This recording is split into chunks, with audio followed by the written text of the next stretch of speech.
पश्चिम बंगाल संदेश खाली के मुद्दे पर बीजेपी की प्रेस कॉन्फ्रेंस सीधे आपको लेकर चलते हैं।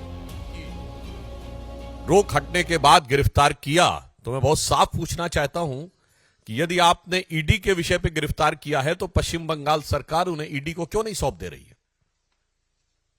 मतलब बहुत साफ है कि अभी तक इस बात को पूरे संदेह के साथ कहा जा सकता है, बल्कि पुख्ता संदेह के साथ कहा जा सकता है कि शाहजहां शेख महफूज ठिकाने पर ममता सरकार की दामने रहमत में कहीं पर महफूज था और अब उसे दोबारा हिफाजत देने के लिए, ताकि वह ईडी और सीबीआई के द्वारा गिरफ्तार न किया जा सके, वो पश्चिम बंगाल पुलिस की मेहमान नवाजी में चला गया है। यह मैं मेहमान नवाजी शब्द इसलिए प्रयोग कर रहा हूं, यदि आप लोगों ने तथाकथित गिरफ्तारी के समय उसकी भाव भंगिमा देखी हो, उसके चेहरे के भाव और बॉडी लैंग्वेज देखी हो और पुलिस वालों की बॉडी लैंग्वेज देखी हो, क्या आपको लगता है कि जो कुछ बॉडी लैंग्वेज थी शाहजहां शेख की वो किसी गुनहगार की थी या किसी अदाकार की लग रही थी? जिस स्टाइल से वो चल रहा है और जिस ढंग से पुलिस वाले उसके पीछे चल रहे हैं, तो ऐसा प्रतीत होता है कि जैसे पुराने जमाने में कहा जाता था ना कि बा अदब बा मुलायजा होशियार शाहजहां साहब जलवा अफरोज हो रहे हैं। कहीं से नहीं लग रहा था कि बेबसी जरा भी उसके चेहरे पे है, खौफ जरा भी उसके चेहरे पे है, गिरफ्तारी का कोई भाव उसके चेहरे पे है। ऐसा लग रहा था कि वो बाकायदा जलवा अफरोज हो रहे हैं। और उससे भी बड़ी बात, कभी पुलिस गिरफ्तार करती है तो आपने देखा है कि वो पुलिस आगे चलती है कि गिरफ्तार किया हुआ व्यक्ति आगे चलता है? पुलिस आगे चलती है। यहां तो ऐसा लग रहा था पुलिस एस्कॉर्ट कर रही है, क्योंकि शाहजहां शेख जिस धमक के साथ आगे चल रहा था और पुलिस वाले जिस ढंग से कंधे झुकाए हुए पीछे चल रहे थे, यह मैं इसलिए कह रहा हूं, यह संदेश खाली का संदेश पूरे भारत के लिए और पूरे समाज के लिए बहुत साफ है।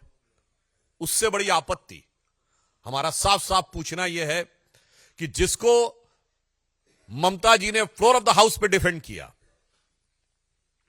वो अचानक पुलिस के द्वारा एक लीगल प्रोटेक्शन देने के लिए, यानी अभी तक उसे सेकुलर प्रोटेक्शन प्राप्त था, अब उसे लीगल प्रोटेक्शन प्राप्त हुआ है। हम बहुत स्पष्ट रूप से पूछना चाहते हैं कि तृणमूल कांग्रेस और इंडी गठबंधन दोनों जवाब दें कि शाहजहां शेख जो विक्ट्री साइन दिखा रहा था, इसका क्या मतलब है? किस बात की विक्ट्री? महिलाओं के ऊपर अत्याचार, दमन, उत्पीड़न, बलात्कार के द्वारा उनकी जमीनें कब्जे जाने को विजय बताना, यह वही बात है। महिलाओं पर यातना और अत्याचार को विजय का प्रतीक बनाना, यह मध्यकालीन मुगलिया मानसिकता का प्रतीक है। और 21वीं सदी में शाहजहां शेख और ममता बनर्जी की सरकार उसी को आज एक रूप में सामने दिखाई दे रही है। इसलिए हम बहुत स्पष्ट रूप से पूछना चाहते हैं, टेक्निकल सवाल हमारा यह है कि यदि ईडी के हमले के लिए पुलिस ने गिरफ्तार किया है तो ईडी को हैंडओवर क्यों नहीं कर रहे हैं? सेकंड सवाल हमारा टेक्निकल यह है कि महिलाओं पे उत्पीड़न और बलात्कार की धाराएं क्यों नहीं लगाई गई? और तीसरा सवाल यह है कि जब कैमरे के सामने उसका इतना जलवा दिख रहा है तो जेल में वो किस जलाल के साथ रह रहा होगा या रहेगा, इसका हमें सहज अनुमान लगाया जा सकता है। और चौथा नैतिक और राजनैतिक सवाल यह है कि उस विक्ट्री साइन का क्या कहना है। और मात्र इतनी ही बात नहीं है, आप देख रहे हैं कि मोदी जी के प्रति ईर्ष्या और वैमनस्य में किस सीमा तक इंडी गठबंधन के लोग गिरते जा रहे हैं कि आज कांग्रेस के वरिष्ठ नेता बीके हरिप्रसाद जी इस सीमा तक बोल देते हैं कि पाकिस्तान बीजेपी का दुश्मन है, हमारा नहीं है। यह बोलने का भाव क्या है? और मैं यह भी कहना चाहता हूं, यह बीके हरिप्रसाद जी का या कांग्रेस के किसी नेता का जुबान से फिसला हुआ बयान नहीं है। मणिशंकर अय्यर और Salman Khurshid, former cabinet ministers, both were the former cabinet minister and Salman Khurshid ji were the former foreign affairs minister, जाके ये कहे थे ना कि पाकिस्तान में जाके कहे थे कि मोदी जी को हटाना है तो मदद करिए। राहुल गांधी जी के बयान को पाकिस्तान ने यूनाइटेड नेशंस में भारत सरकार के खिलाफ प्रयोग किया था। इमरान खान ने बतौर प्राइम मिनिस्टर, उस समय कांग्रेस के अध्यक्ष रहे पंजाब में, सिद्धू की तरफ इशारा करते हुए रैली में बोला था कि जब तक यह सरकार रहेगी तब तक हमारे हालात नहीं सुधरेंगे, जब आप लोग आएंगे तभी हमसे संबंध बेहतर होंगे। हाफिज को साहब किसने बोला था? कांग्रेस के नेता ने।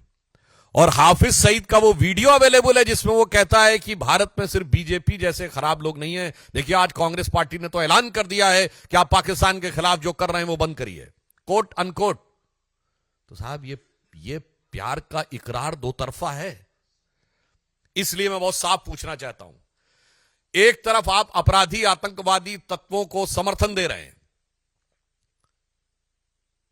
और दूसरी तरफ खुलेआम ये बयान दे रहे हैं, तो इंडी गठबंधन और राहुल गांधी जी से हम ये पूछना चाहते हैं कि मोहब्बत की दुकान में पाकिस्तान के लिए इतनी मोहब्बत क्यों नजर आ रही है?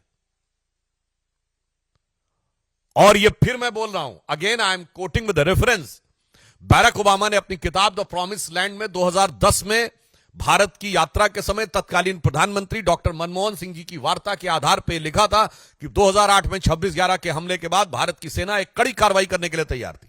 और उस समय रॉय आईबी के चीफ थे जिन्होंने इस्तीफा भी दे दिया था इस बात पे, क्योंकि लगातार संकेत दिए गए थे कि ऐसा होने वाला है। परंतु उसके बावजूद बकौल बैरक ओबामा, अगर कांग्रेस को आपत्ति है तो बैरक ओबामा पे जाके मुकदमा कर दें, बकौल Barack Obama doctor Manmohan Singh की सरकार ने इसलिए निर्णय नहीं लिया कि पाकिस्तान के खिलाफ हुई किसी भी कार्रवाई से बीजेपी को फायदा न हो जाए। यानी हमारे सैकड़ों लोग मारे गए, हमारे सिपाही मारे गए।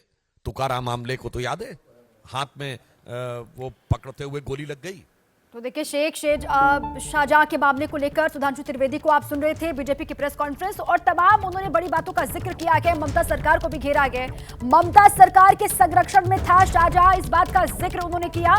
ममता सरकार के संरक्षण में वो अभी तक छिप रहा था, पुलिस शाहजहां के पीछे चल रही, ये बीजेपी ने बात कही है। सुधांशु त्रिवेदी को आपने सुना, अब तक ईडी को हैंडओवर क्यों नहीं किया गया, इस बात का जिक्र भी उन्होंने किया गया।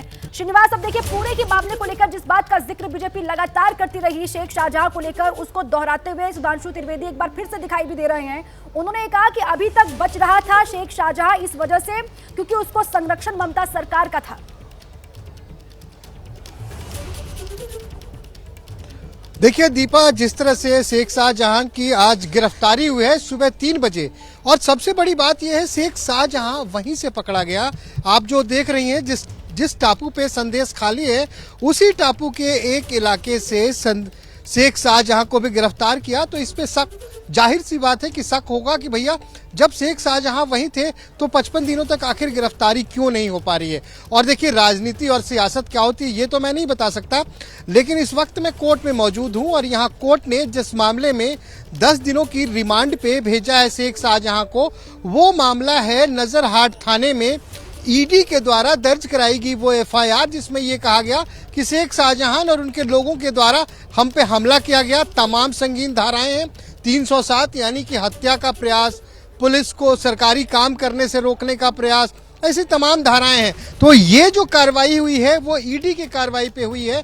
हालांकि नजरहाट थाने में 2 एफआईआर दर्ज हुआ था, एक पश्चिम बंगाल पुलिस ने सुओ मोटो एफआईआर दर्ज की थी उस घटना के बाद, और एक एफआईआर ईडी के ऑफिशियल्स के द्वारा कराए गए थे। तो आज जो गिरफ्तारी जिसमें दिखाई गई है वो ईडी की एफआईआर है, और इस वक्त शाहजहां को अब यहां से बसीरहाट कोर्ट से सुबह 11 साढ़े 11 बजे के बीच उसे पेश किया गया। 14 दिन की पुलिस रिमांड मांगी गई थी, कोर्ट की तरफ से 10 दिनों का पुलिस रिमांड दिया गया है। ये भी कहा गया कि जब पूछताछ हो शेख शाहजहां से तो उसके साथ उनके वकील को भी मौजूद रहने का मौका दिया जाए, और कोर्ट ने इस एप्लीकेशन को भी अलाउ कर दिया है। हालांकि संदेश खाली में क्या गिरफ्तारी होती है, कैसे होती है, लेकिन इस पे सियासत पुरजोर है, पहले भी चल रही थी और आगे भी चलती रहेगी। जी बिल्कुल ठीक है। पहले भी इस पूरे मामले पर सियासत हो रही थी और एक बार फिर से सियासत जोर पकड़ती हुई नजर भी आ रही है। लेकिन श्रीनिवास, अब किस तरीके से बचने की कोशिश शेख शाहजहां के वकील की तरफ से की जाएगी? अब वहां से भी तो तैयारी होगी ना कि जिस तरीके से अभी तक वो बचता रहा, छिपता रहा, पश्चिम बंगाल में होते हुए भी वो पुलिस के हाथ नहीं आया। अब अगर वो पुलिस की गिरफ्त में है, रिमांड पर लिया गया है, तो उसकी तरफ से भी ये कोशिश की जाएगी वकील की ओर से कि उस पर आगे किस तरीके से बढ़ना है और किस तरीके से बचना है। शुक्रिया आपका श्रीनिवास, पूरी जानकारी के लिए आप लगातार नजर बनाए रखें। जैसे ही घड़ी का काटा दोपहर 2:30 पे आए, बबीता जी का दिल सास बहू साजिश के लिए मचल जाए। और ये है इनकी बहू, पूरे दिन ऑफिस की टेंशन हो जाए गॉन जब ये करें अपना फेवरेट शो फ्री टाइम पे ऑन। इनकी तरह आप भी देखिए अपना फेवरेट शो अपने टाइम पर और डाउनलोड कीजिए एबीपी लाइव ऐप अपने स्मार्ट टीवी पर।